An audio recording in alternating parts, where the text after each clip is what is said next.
সোনা কেনার সামর্থ্য নেই তাই বলে কি অক্ষয় তৃতীয়া আমরা পালন করব না? এটা কি কখনো হয়? ছোটবেলা থেকেই কিন্তু আমরা এই অক্ষয় তৃতীয়াটা পালন করে আসছি। আর এখন নিত্য নতুন ভিডিওতে দেখি সোনা কেনার কথা, তবে সব মানুষ তো আর সোনা কিনতে পারে না। আমার কাছে মনে হয় এই অক্ষয় তৃতীয়াতে ভগবানের জন্য কিছু করাই অনেক বেশি ভালো, সোনা রূপা না কিনে। কারণ সেই তো দুনিয়ার সব কিছু, তাকেই যদি সন্তুষ্ট না করতে পারলাম তাহলে এত সুখ সমৃদ্ধি এত সোনাদানা দিয়ে কি হবে বলুন তো?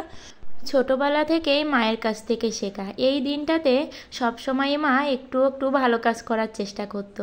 যেমন সকালে ঘুম থেকে উঠেই গোপালের পূজা দিয়েই গ্রামের ছোট পিচ্চিগুলোকে ডাকতো আর তাদেরকে ডেকে ডাল ভাত অবশ্যই খাইয়ে দিত।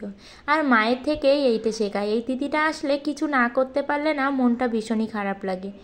এবছর তো আর গুরুদেবের বাড়িতে যাওয়া হলো না, তাই কিন্তু বাসাই করলাম। গোপালের জন্য একটু খিচুড়ি প্রসাদ রান্না করেছিলাম আর গোপালের জন্য একটা রসগোল্লা এনেছিলাম। আমার যেমন সামর্থ্য তেমনই, নেই সামর্থ্য আমার সোনাদানা কেনার, তাই কিন্তু আমি কিছুই কিনিনি, শুধু চেষ্টা করেছি ভগবানের জন্য কিছু করার।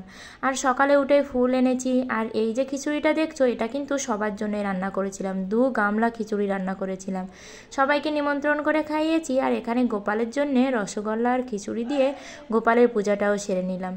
আর আমার আজকের দিনের টার্গেট ছিল 16 মালা জপ করব আর 18 অধ্যায় গীতা পাঠ করব।